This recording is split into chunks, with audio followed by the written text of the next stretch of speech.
सुशासन में कौन आगे, बिहार या गुजरात? पीएम पद के लिए कौन ज्यादा काबिल उम्मीदवार, नरेंद्र मोदी या नीतीश कुमार? पिछले कुछ दिनों से ये सवाल देश भर में छाया हुआ है और अब यही सवाल विदेशी पत्रकारों को भी परेशान कर रहा है। पीटीआई के मुताबिक जब विदेशी पत्रकारों ने दिल्ली में मोहन भागवत से सवाल पूछा कि आपकी नजर में कौन सा राज्य सुशासन में आगे है, तो उन्होंने जवाब दिया बिहार, गुजरात, कुछ हद तक छत्तीसगढ़, मध्य प्रदेश और कुछ क्षेत्रों में महाराष्ट्र। जाहिर है मोहन भागवत ने सीधे सवाल का गोलमोल जवाब दिया, लेकिन जब उनसे साफ साफ पूछा गया कि क्या सुशासन में बिहार सबसे आगे है, तो उन्होंने जवाब दिया ऐसा लोग कहते हैं।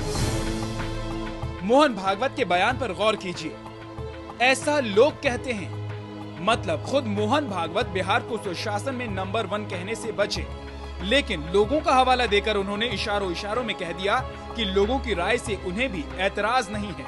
अगर मोहन भागवत को लोगों की राय से ऐतराज होता तो उसे वो खारिज भी कर सकते थे।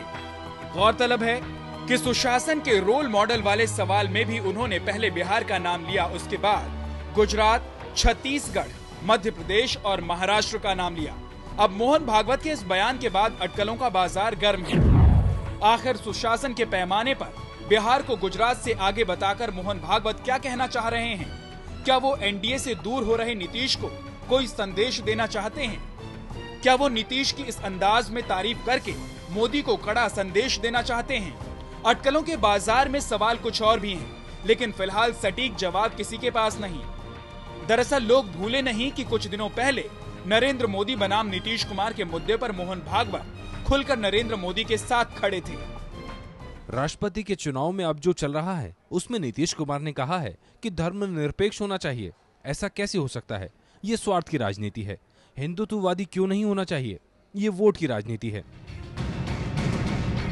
उस समय मोहन भागवत ने अपने इस बयान से साफ कर दिया था कि नरेंद्र मोदी बनाम नीतीश कुमार की लड़ाई में वो मोदी के साथ हैं। लेकिन न्यूयॉर्क टाइम्स के मुताबिक विदेशी पत्रकारों से बात करते हुए मोहन भागवत पीएम पद पर नरेंद्र मोदी की दावेदारी वाले सवाल को टाल गए। अलबत्ता उन्होंने ये जरूर दावा किया कि कौन बनेगा प्रधानमंत्री का सिरदर्द बीजेपी का है, उनका नहीं। वास्तव में मैं वर्तमान राजनीति में बहुत कम दिलचस्पी रखता हूं। बीजेपी पर किसी तरह के नियंत्रण का सवाल ही नहीं है और ये बीजेपी का फैसला होगा कि वो किसे पीएम पद का उम्मीदवार बनाती है।